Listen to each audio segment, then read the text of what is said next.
ODT, el Observatorio del Trabajo, es un programa radial de investigación social que desde el año 2010 genera y divulga contenidos para mejorar la calidad de vida de las personas y de las empresas de Iberoamérica. Su agenda de contenidos son la responsabilidad social empresarial, innovación y emprendimiento, la gestión humana en las organizaciones, liderazgo, riesgos psicosociales, seguridad e higiene, sindicatos, inclusión y diversidad, ergonomía, psicosociología, educación, agronegocio, agrotalento y agroformación y desarrollo, biotecnología, turismo, economía naranja, sostenibilidad y todo lo relacionado con el trabajo y el empleo.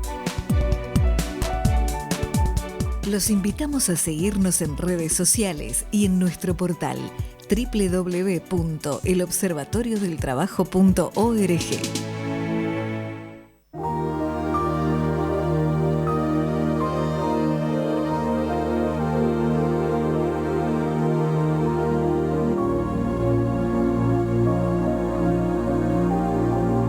ODT, el Observatorio del Trabajo, cuenta con las siguientes sinergias institucionales. South Summit, el mayor evento del ecosistema emprendedor del mundo, del 4 al 6 de junio de 2025 en La Nave, Madrid, España. A4Health, expertos en medir, gestionar y mejorar la salud psicosocial de las personas en las organizaciones. Primera consultora B Corp especializada en gestión preventiva psicosocial. Instituto Argentino de Seguridad, especialización profesional y diplomado internacional en riesgos psicosociales, tecnicaturas y otros diplomados. Toledo, Ciudad Europea del Deporte 2025. Foro Recursos Humanos. DCH, Organización Internacional de Directivos de Capital Humano. Top Employers Institute. Lleva a tu organización a las mejores prácticas de recursos humanos. ANSICO, Asociación Nacional de Co-Living y Coworking de España. Todo Startups, Portal Emprendedor Iberoamericano. Rumara, Solar Oil Green, el primer aceite de soja sustentable de San Andrés de Giles, Argentina, al mundo. 16ª premiación de RSC, Corresponsables Iberoamérica. 15º Congreso Internacional y 17º Nacional de Ergonomía y Psicosociología, Preveras, del 5 al 7 de noviembre de 2025, en La Laboral, Gijón, Asturias, España. FITUR, Feria Internacional de Turismo, IFEMA, Madrid, España. Cáritas Argentina, IUDPT, Instituto de Desarrollo Productivo, la formación de vanguardia en la era del conocimiento. Vinoteca Vides, sentí todos los sabores y los vinos de España en el barrio de Chueca, calle Libertad 12, Madrid, España. Fundación Incide, apoyando la creación y consolidación de empresas. Agencia de Noticias La Nota Digital. Fundación Inmula, Inclusión para el Mundo Laboral. ALACET, Asociación Latinoamericana de Seguridad e Higiene del Trabajo. CEPLA, Sociedad Ecuatoriana de Psicosociología Laboral. Agencia de Desarrollo de Negocios ONIT Center, Sao Paulo, New York. Premios Impulsa al Autoempleo de la Cruz Roja de España. Carrera La Nocturna de Toledo, sábado 18 de octubre de 2025, Toledo, España, a beneficio de la Fundación Nieman Pick de España. Madrid Talento, el proyecto de capacitación de talento. UDIMA, Universidad a Distancia de Madrid. CEF, Centro de Estudios Financieros. CEIB, Consejo de Empresarios Iberoamericanos. Experiencia del Destino, www.experienciasdeldestino.com. Musicalización original, a cargo del productor audiovisual, pianista y cantautor Romo Santana.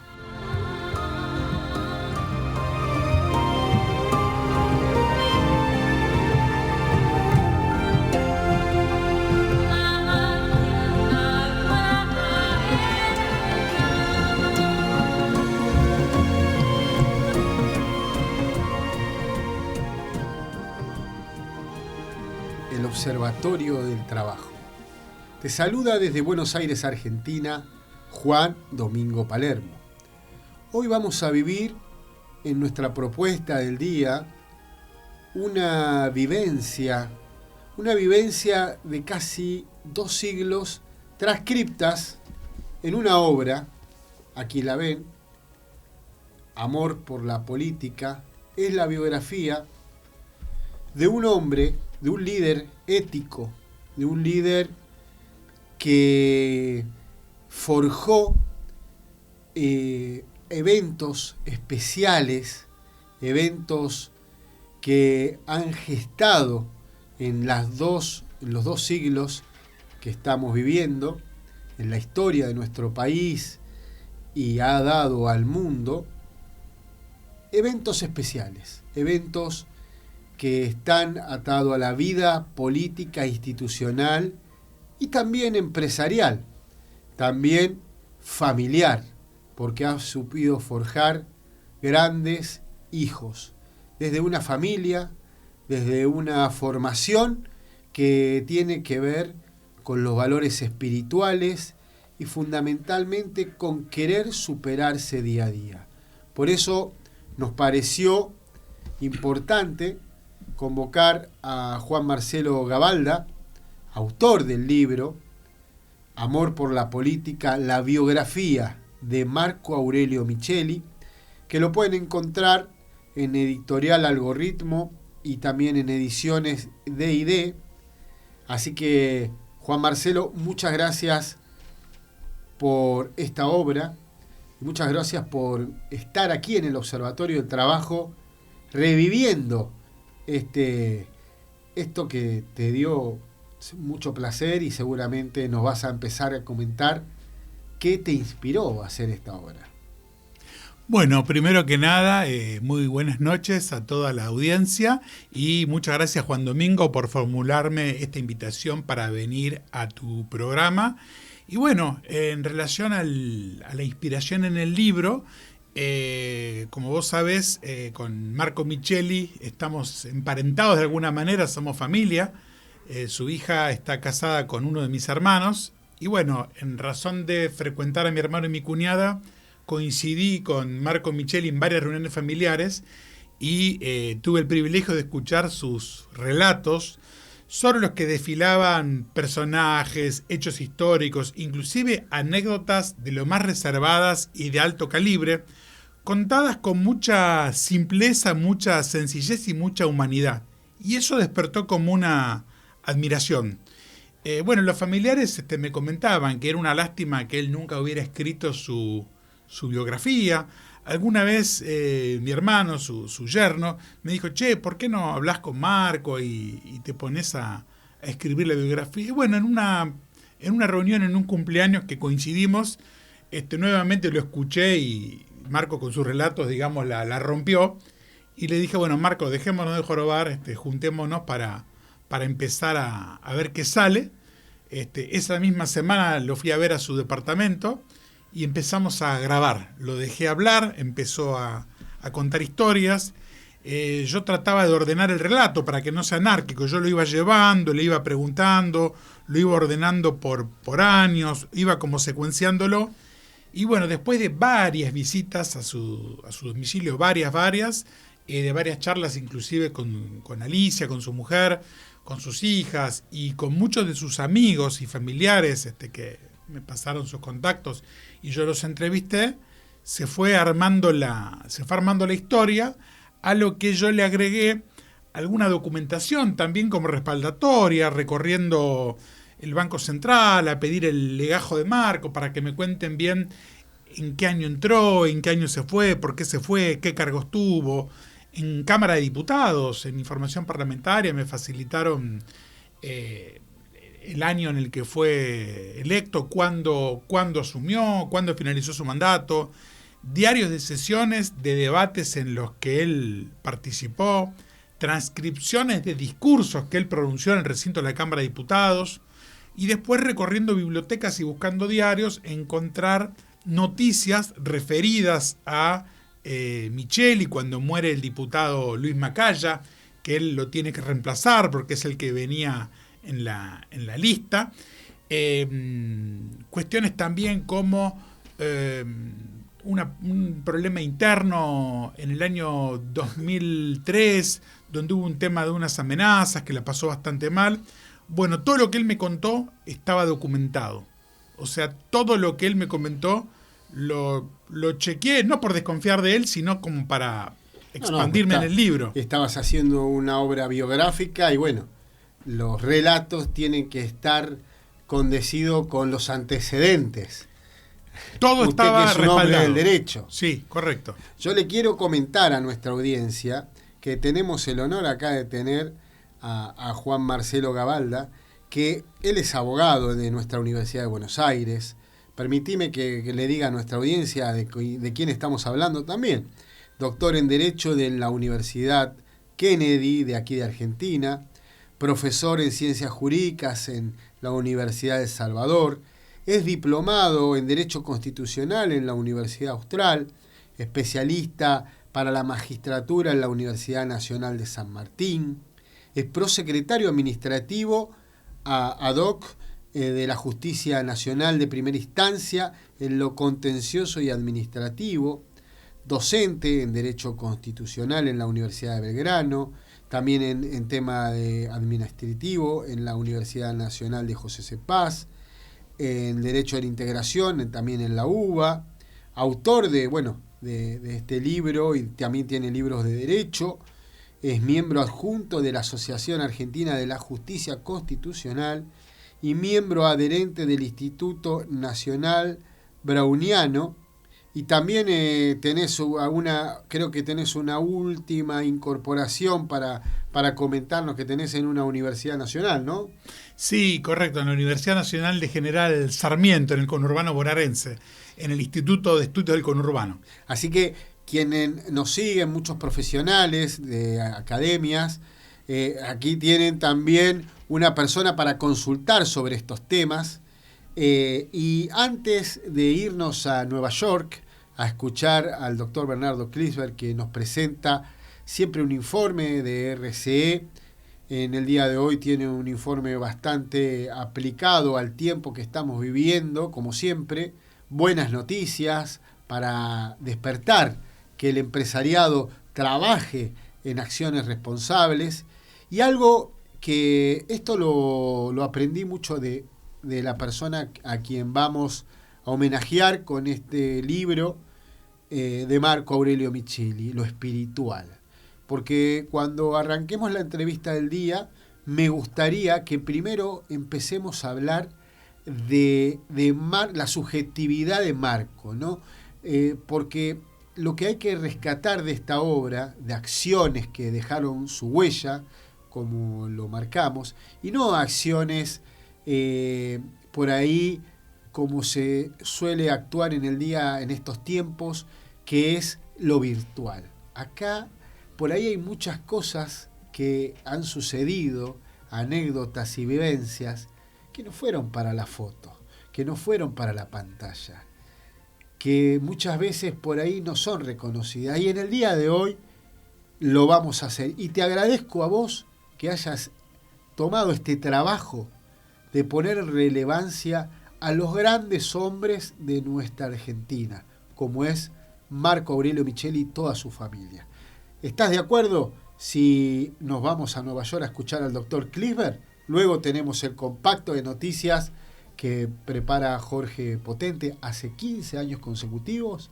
Y luego sí, nos vamos a meter en profundidad en esta obra, Amor por la Política, y también me vas a contar por qué le pusiste este nombre.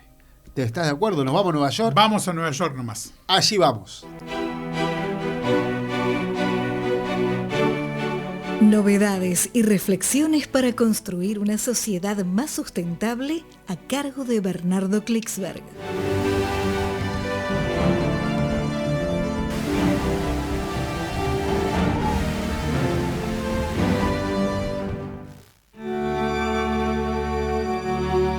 Como cada observatorio del trabajo, iniciamos nuestra programación con el máximo referente en materia de responsabilidad social empresarial, el padre de la gerencia social, el doctor Klicksberg, que pueden escuchar las columnas en cada inicio del observatorio, en nuestra introducción al programa del día, y también lo pueden seguir en www.elobservatoriodetrabajo.org, nuestro website, donde están todos sus artículos de responsabilidad social empresarial.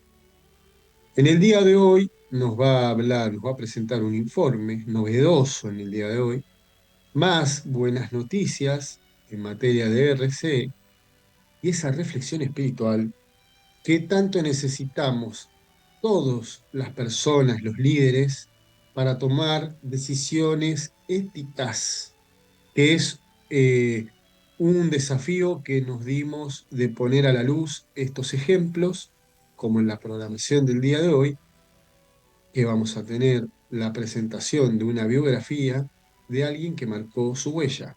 Doctor Clifford, ¿qué nos presenta para el día de hoy? Querido Juan Domingo Palermo, creador de este observatorio tan valioso para todos, y tan dinámico, con tanta fuerza, con tu liderazgo fenomenal. En primer término, reflexionar, sacar conclusiones de un informe que termina de presentar. Tratamos siempre de agregarle a nuestra audiencia la FAO. La FAO hace anualmente su informe sobre la situación nutricional en el planeta. Ese es uno de los grandes temas que está abierto, un mundo lleno de posibilidades alimentarias que puede alimentar a 12.000 millones de personas sin problemas, y sin embargo hay problemas nutricionales tan serios. Y este informe, en el caso de América Latina, el informe vuelve a enfatizar, y el informe de la FAO son cifras, son cifras analizadas, son las últimas cifras, y destaca cómo un país latinoamericano ha logrado bajar sustancialmente sus cifras de desnutrición en solo 3 años. En solo 3 años, Brasil bajó, según la FAO, los 3 años de liderazgo de Lula da Silva, de esta presidencia de Lula da Silva, en 24 millones el número de personas con desnutrición. Eso lleva la cifra de Brasil a representar menos del 2,5% de la población, que es una cifra totalmente que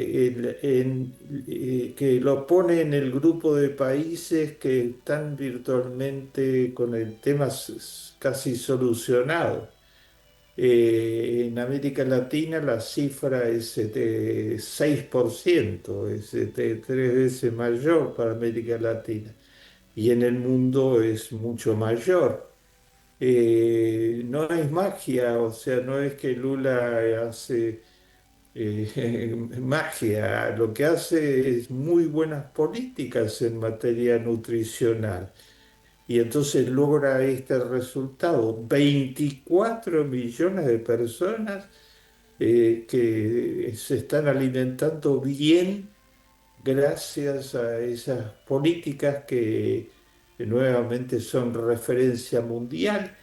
¿Qué políticas son esas? Agregamos que subyacente a eso, que logró bajar la tasa de pobreza extrema al 4,4% de la población, un resultado brillante comparativamente. La tasa de pobreza extrema es más del 15%, 20% en África, en Asia, en diversas poblaciones, y en otros países de América Latina y 12% y Brasil 4,4%. Los secretos de la política que aplicó muy consistentemente Lula y además como presidente del grupo de los 20 se puso al frente de la Alianza Mundial contra el Hambre. Las políticas que aplicó básicamente por el tiempo, resumidas, son el famoso Bolsa Familia, que da resultado, no hay ninguna duda, esa beca que se le entrega a los padres a condición de que alimenten, la utilice en educación y en salud y alimentan con el apoyo de la política pública, pero tienen que presentar los boletines de resultados educacionales y los boletines de vacunación y de haber tomado las medidas de prevención en salud, dar resultados. Las cocinas populares, dar resultados. El salario mínimo vital, que la política pública de Brasil lo hizo subir permanentemente en concertación con los empresarios, que estuvieron de acuerdo en en esto que hace sustentables las políticas. Así que con la alianza entre políticas públicas inteligentes y empresarios, Brasil tiene un empresariado que tiene elevados niveles de sofisticación, una responsabilidad social empresarial. Estos son los resultados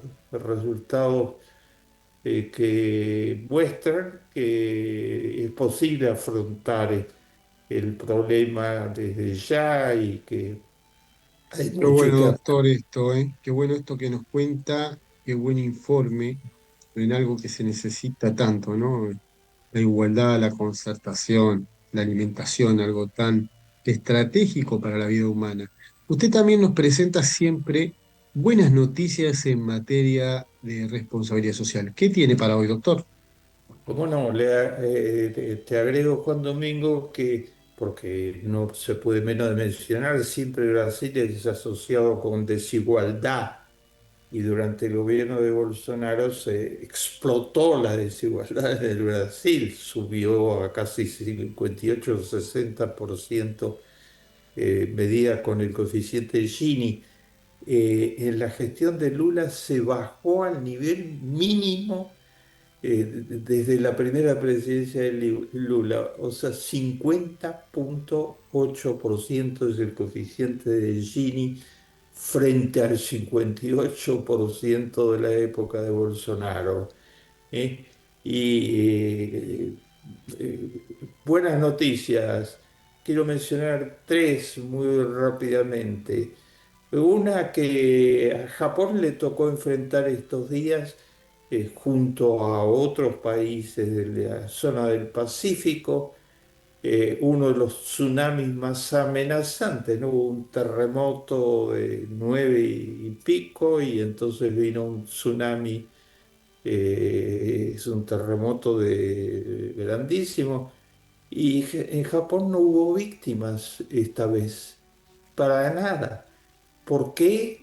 El tsunami tocó ya el Japón, pero estaba todo el país preavisado totalmente, con mucha anticipación, porque ha perfeccionado al máximo tecnológicamente, usando inteligencia artificial, los sistemas de alarma temprana. Entonces, cuando aparece el peligro de lo que va a suceder, todas las personas de Japón con celular inmediato reciben una llamada en su celular diciéndole qué va a pasar, en cuánto tiempo y que deberían ir o desplazarse de las zonas más peligrosas o a buscar los sistemas de protección que están muy desarrollados. Sacaron de las zonas riesgosas a 2 millones de personas en unos minutos nada más a través del sistema de alarma temprana. ese sistema está disponible para todo el género humano, no son grandes inversiones, es ingeniería social. Segundo, estamos luchando contra el cambio climático y sabe qué buena noticia traigo al programa. Se termina la India, termina de montar el primer tren del género humano que funciona en base a hidrógeno. ¿eh? Cero carbón y cero petróleo, en base a hidrógeno, o sea, cero contaminación del tren y es ultra rápido. Lo lograron, se puede lograr. América Latina termina de hacer una gran reunión internacional en Colombia para encarar el problema de cómo, la tercera y última noticia, cómo reactivar todo el sistema ferroviario.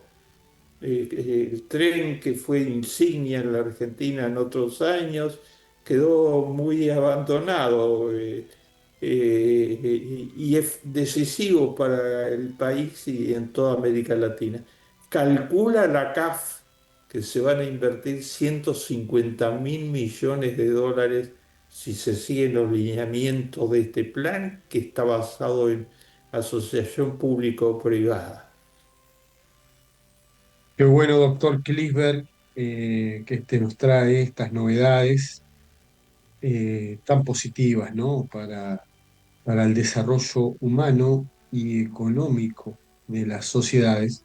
Nos gustaría que, como siempre, culmine esta sección con una reflexión espiritual, doctor, porque usted lo sabe bien, que estamos muy necesitados, la humanidad, en este es el mes de la Tierra, eh, que todos debemos cuidarla más, ¿no? Nuestra tierra, cuidar a nuestros hermanos, cuidar a las generaciones del presente antes que las del futuro.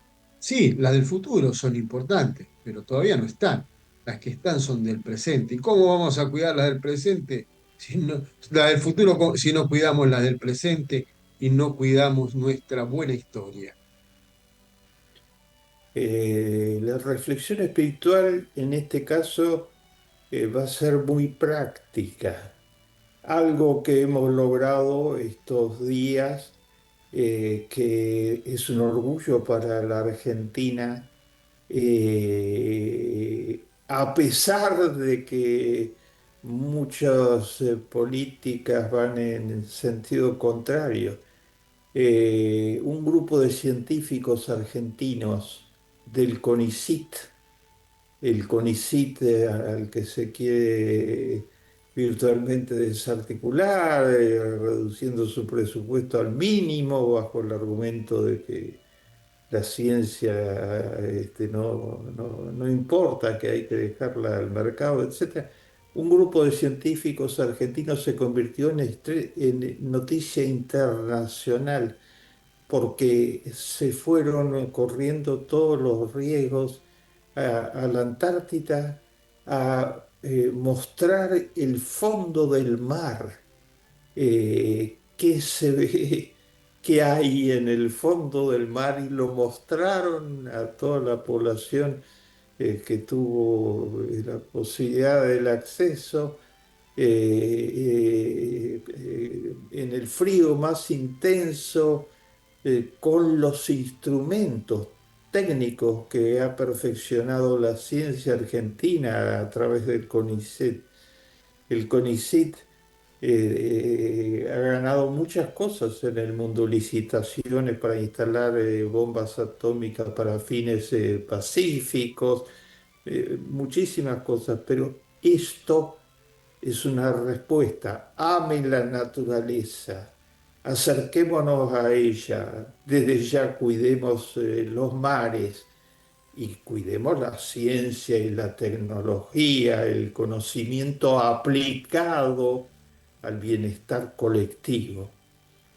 Muchas gracias, doctor Kliber. La verdad, eh, excelsa sus secciones todas Así que bueno, nos vamos a ir ahora al compacto de noticias y le recuerdo a nuestra audiencia que está aquí en Radio Cultura que todos los martes de 18 a 19 iniciamos nuestro observatorio con él, con el doctor Bernardo Klinsberg. Y pueden entrar también a www.elobservatoriodeltrabajo.org, sección Responsabilidad Social Empresarial, y pueden hacerse de los artículos del doctor Bernardo Klinsberg. Seguimos con nuestra programación.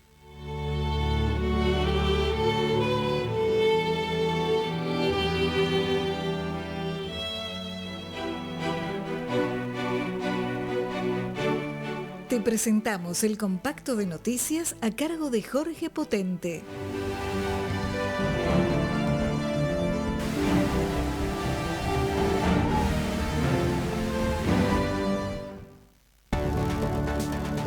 El 50% de los argentinos tiene miedo de perder el trabajo. Así surge de una encuesta realizada por Suban Córdoba. La encuesta analizó el efecto de las políticas del gobierno de Javier Milei en el bolsillo de los argentinos e indica que el 50,3% siente miedo de perder su empleo y el 63,7% admite que cada vez es más difícil llegar a fin de mes.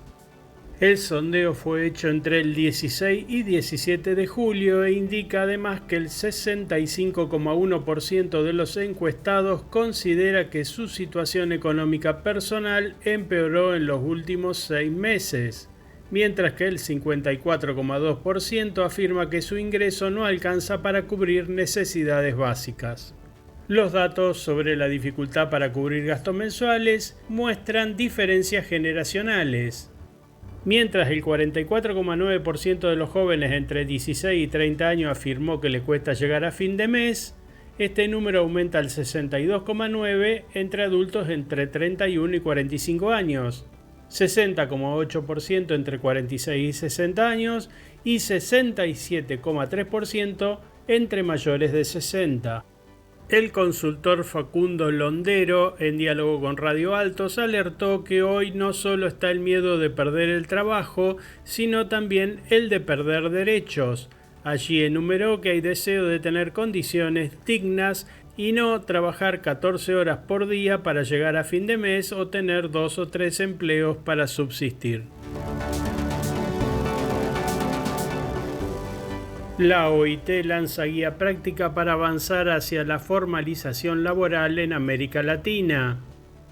La Organización Internacional del Trabajo presentó un toolkit para formalización, una herramienta estratégica diseñada para apoyar la transición hacia economías formales en América Latina y el Caribe. Este instrumento forma parte de la estrategia FORLAC 2.0 y busca promover el trabajo decente mediante soluciones innovadoras adaptadas a cada contexto nacional. La guía incluye un catálogo de iniciativas probadas en la región, herramientas alineadas con la recomendación 204 de la OIT y evidencia robusta sobre qué intervenciones funcionan mejor. El material está dirigido especialmente a gobiernos, organizaciones sindicales y empleadores, proporcionando marcos normativos internacionales y casos concretos de formalización.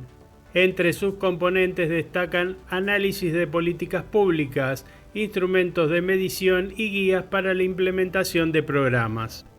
Un aspecto innovador es la sistematización de lecciones aprendidas que permite replicar experiencias exitosas, evitando errores comunes. El organismo enfatizó que estas soluciones deben aplicarse en enfoque tripartito, involucrando activamente a trabajadores y empleadores en el diseño de políticas. Nos están mandando a todas las pymes al abismo. Así lo afirmó en una entrevista por Crónica TV Leo Wilansky, presidente de la Asociación de Empresarios Nacionales. Wilansky sostuvo que las medidas fiscales, la alta inflación y la incertidumbre cambiaria están generando un impacto directo en las pymes. Remarcó que cada decisión que se toma sin previsibilidad profundiza la crisis de inversión y empleo, y al mismo tiempo resaltó que el empresariado nacional ve amenazada su supervivencia si no hay una reversión de las políticas actuales. Nos están mandando todos al abismo, afirmó con firmeza durante la entrevista, haciendo énfasis que no es una frase retórica, sino un reflejo de la angustia concreta del sector empresarial. Asimismo, y durante un reportaje en la señal C5N, Wilański había señalado que en Argentina 40 pequeñas y medianas empresas cierran cada día, lo que equivale a la pérdida de aproximadamente 500 empleos diarios y un total de 15.000 pymes cerradas en casi 2 años de gestión del gobierno de Javier Milei.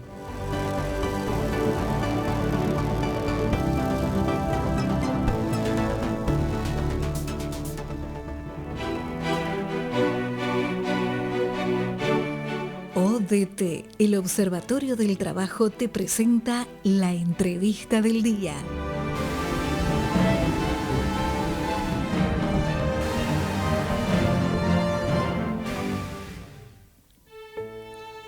Bueno, sí, llegó el momento de la entrevista del día.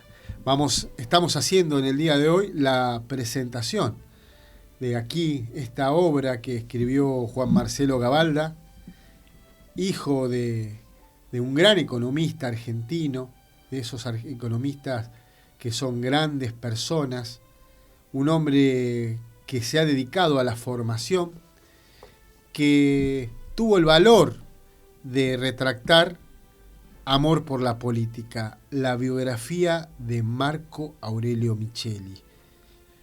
Cuando elegiste el nombre Amor por la política, era una de las preguntas que te había hecho antes de escuchar al doctor Kliesberg. ¿Qué es lo que te llevó a definir ese nombre? Porque Marco no solamente se dedicó a la actividad política partidaria, también fue empresario y también fue un hombre de la profesión, fue un trabajador bancario también. ¿Por qué destacaste entre todo su quehacer Amor por la política?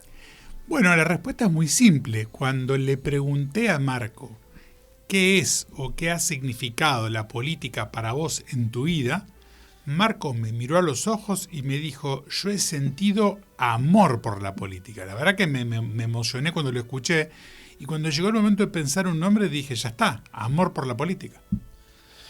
Ahora, estas personas, ¿no?, que logran tener este sentimiento por un quehacer, tienen una subjetividad, ¿no? Y sí, en el libro vos lo marcás, porque también quiero que esta obra pueda ser como una guía para aquella persona que quiere trascender más que como político, como empresario, como ejecutivo, que puedan encontrar aquí hechos reales de lo que es trascender realmente.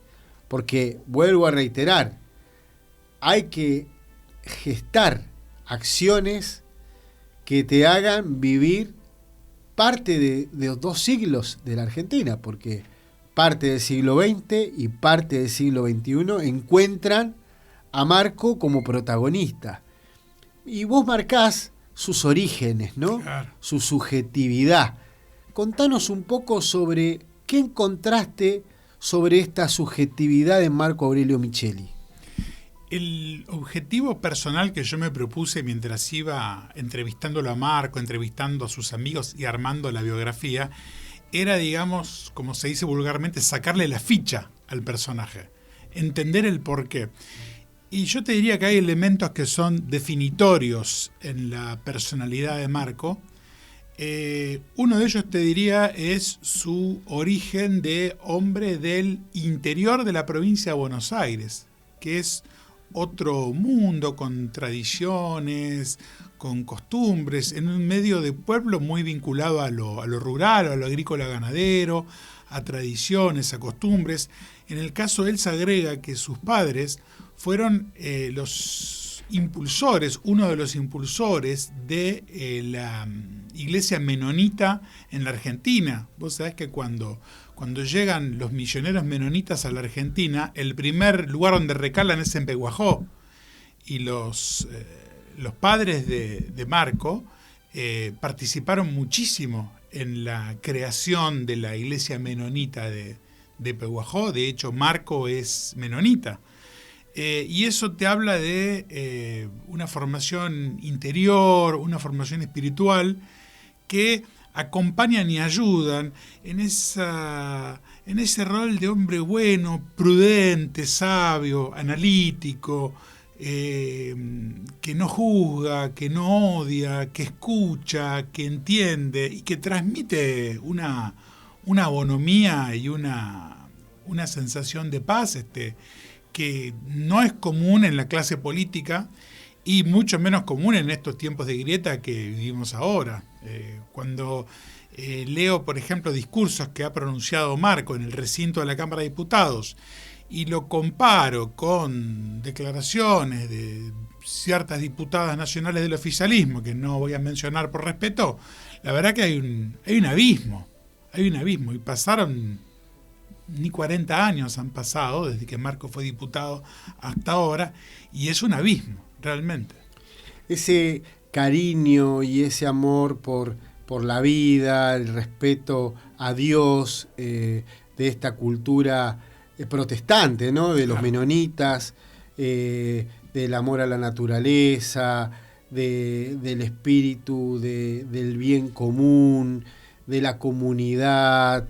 Esto es trascendente a lo que vino a formar hoy, porque tiene que ver también con el arraigo de la familia, tiene que ver con la educación, y también ha marcado, y vos marcás en la obra Amor por la Política, esta biografía de Marco Aurelio Micheli, de editorial Algoritmo y de ediciones de ID, vos marcás también eventos que lo fueron marcando y fueron mostrando que siempre buscaba los equilibrios, ¿no?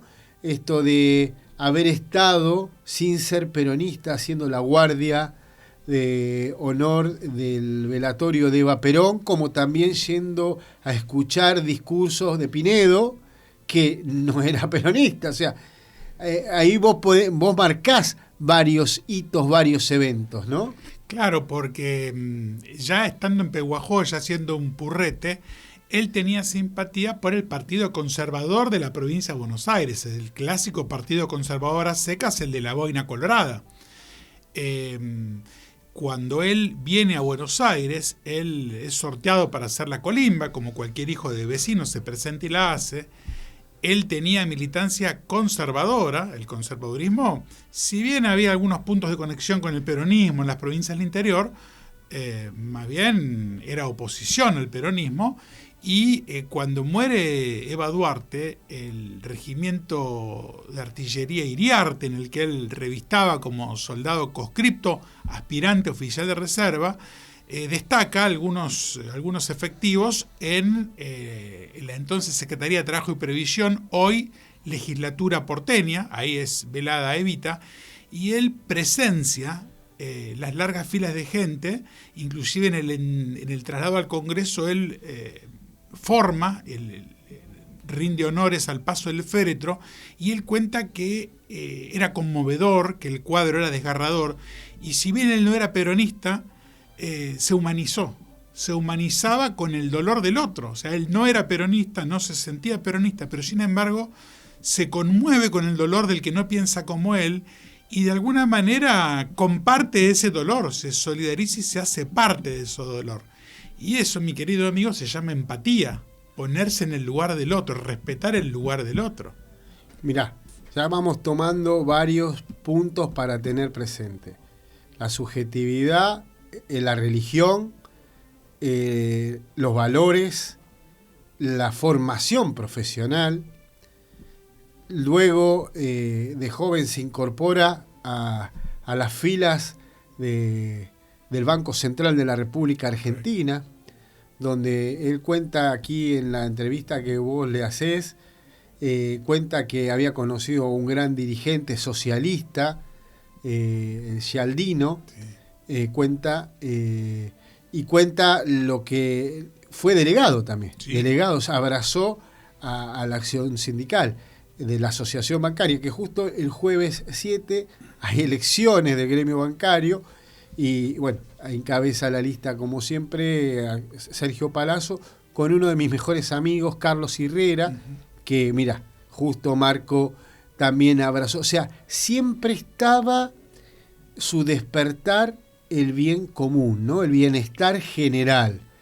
¿Qué nos podés contar vos ahí de ese accionar? Porque como ejecutivo bancario, como empleado bancario, pero también luego entra en la vida empresarial. Bueno, Marco tiene muchas facetas. Para empezar, es un hombre que se hace de abajo, porque cuando ellos vienen a Buenos Aires, cuando él va a estudiar la facultad, él consigue por el diario trabajos en fábricas en la zona sur. Él trabajó en Duperial, en Catita, importantes fábricas, y empieza bien de abajo, bien de abajo. Luego empieza a tener militancia local en el Partido Conservador de Avellaneda, en lo que era el resabio de lo que había sido Barceló, una figura muy importante del conservadurismo de Avellaneda. Y en el Banco Central es delegado gremial, realizó importantes tareas en el Banco Central. Como delegado trabajó en el tema de una guardería para chicos. Estaba muy comprometido con las necesidades de los trabajadores del Banco Central. Fue una etapa muy formativa para él. Yo creo que el Banco Central lo formó como hombre también con afición a la ciencia económica también, y entendió y comprendió el funcionamiento de la regulación del sistema bancario en Argentina como pocos. Sí, él siempre me daba y me incorporó y me ayudó en mi tesis de grado. Yo soy politólogo, como te comentaba, y le decía a la audiencia, yo hice un trabajo sobre un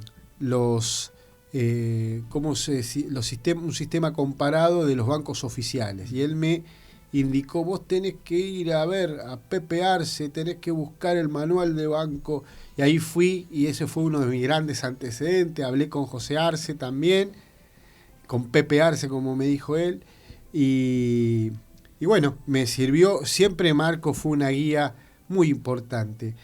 Y Marco también tiene un desarrollo en el mundo empresarial, ahí en Jabón Federal, en el polo petroquímico de Bahía Blanca. Ahí va adquiriendo, como vos decís, estos conocimientos de valores, de técnica, del pensamiento religioso, del bien común, pero también de que es importante generar crecimiento y desarrollo económico. Sí, es uno de los pocos casos de hombres que tienen vocación por lo público y por la política, que por lo general el sector privado no les despierta tanto interés. Sin embargo, él en el sector privado empresarial se movió como un pez en el agua, tanto en Jabón Federal como en Petroquímica Bahía Blanca. Realizó importantes tareas y la gente que trabajó con él lo recuerda como un hombre de acción, rasgo poco común que en un hombre que viene de la política más que de lo empresarial, que se destaque también como funcionario de importantes empresas. Son rasgos poco comunes, difíciles de encontrar. Es verdad. Y hay un hombre que le marcó la vida. Cuando vos dijiste, bueno, llega a Avellaneda, empieza a participar un poco más de la acción política, está en lo sindical, es empresario, y aparece un hombre que le marca el camino hasta el día de hoy, Vicente Solano Lima. Exactamente, don Vicente Solano Lima. Y ahí él empieza a tener una gran acción, tanto en los años de proscripción del peronismo, en la primer proscripción, como también en el golpe, en la recuperación de la democracia, y bueno, todo lo que sucedió en la Argentina entre el año 55 hasta la recuperación de la democracia y bueno, la vida democrática de los últimos años, ¿no? Y mira, te puedo hablar de algunos hitos, digamos, en la trayectoria política de Marco. Él es parte del grupo fundador del Partido Conservador Popular. En el año 56, Vicente Solano Lima pronuncia un discurso muy célebre ahí en Unión de Benevolencia sobre amnistía, tregua y pacificación nacional. Los sectores más antiperonistas del conservadurismo no quieren saber nada, y en una reunión en Villa Carlos Paz se forma el Partido Conservador Popular, al cual Marco perteneció desde la primera hora. Bueno, él lo va a acompañar durante toda su vida a Solano Lima. Se va a ganar el cariño de él, el aprecio de él. Solano Lima lo distinguía mucho. Él va a muchas reuniones, va siempre acompañándolo a Solano Lima. En el año 73, en ese retorno democrático, él es candidato a diputado provincial en la legislatura en La Plata. El Partido Conservador Popular se integra al Frejuli, obviamente el vicepresidente de Cámpora era Solano Lima, y Marco va en una lista de la provincia de Buenos Aires como candidato a diputado provincial, asume su banca, realiza importantes tareas en la legislatura en La Plata, y lamentablemente la interrupción del orden institucional de 1976 pone fin también al mandato de Marco como legislador, cuando todavía le quedaba un año de funciones. Durante la dictadura militar, Marco se dedicó a ayudar a dirigentes con los que por ahí él no compartía ni posiciones, ni mucho menos metodologías. Él ayudó a dirigentes peronistas, concretamente a dirigentes montoneros. Él los ayudó a salvar sus vidas, llegando a hacer inclusive gestiones con militares muy poderosos para ayudarlos a salir del país y salvar sus vidas. Rasgo poco común también de alguien que se juegue el pellejo para ayudar a quien inclusive es hasta un adversario político de él, tal vez. O sea, él se la juega por quienes ni siquiera compartían las mismas ideas o los mismos métodos que él. Hay un evento que Marco ha comentado en más de una oportunidad, de cuando Perón retorna, cómo Solano le salva la vida a Perón. Sí. No es menor, sí, eso. Y hay un concepto que me gustaría destacarlo y que con esto sintetiza esto que es Marco Aurelio Micheli, ¿no? Un hombre de familia, un amigo, un compañero, una persona dispuesta a sembrar el bien, ¿no? Estos sembradores. Él me dijo siempre un concepto. Juan Domingo me dice, la concordia. La concordia no es solamente la paz social. La concordia es la paz social, pero también con la justicia social. Claro. Porque no puede haber paz, no puede haber un silencio sonso. Tiene que haber todos tenemos que sentirnos íntegros. Y para sentirnos íntegros tenemos que ser dignos.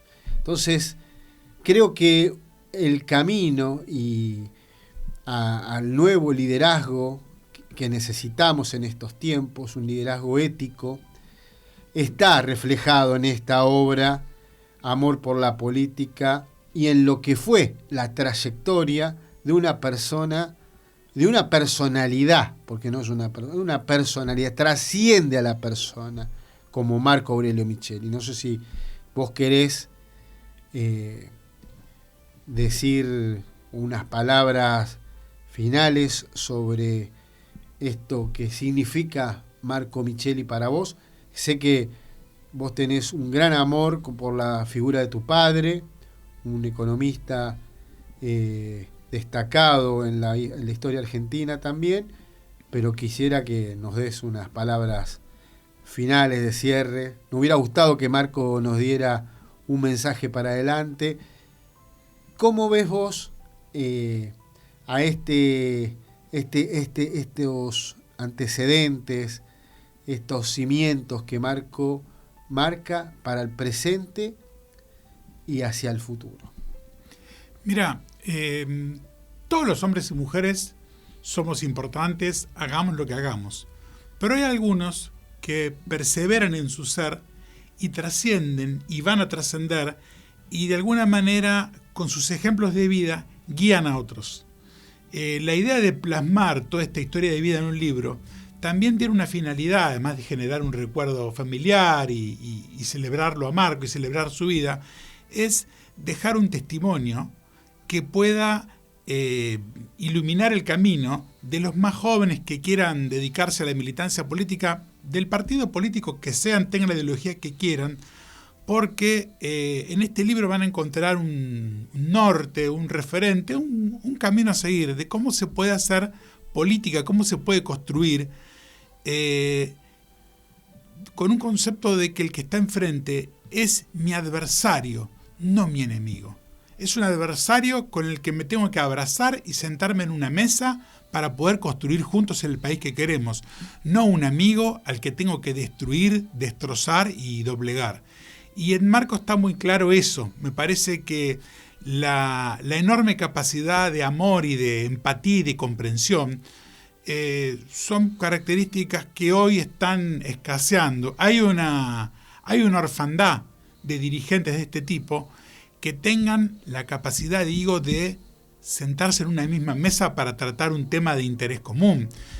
Estamos en un contexto donde el vicepresidente y la vicepresidenta no se saludan y el jefe de gobierno tampoco. Entonces, hombres como Marco son un testimonio de el deber ser en la política.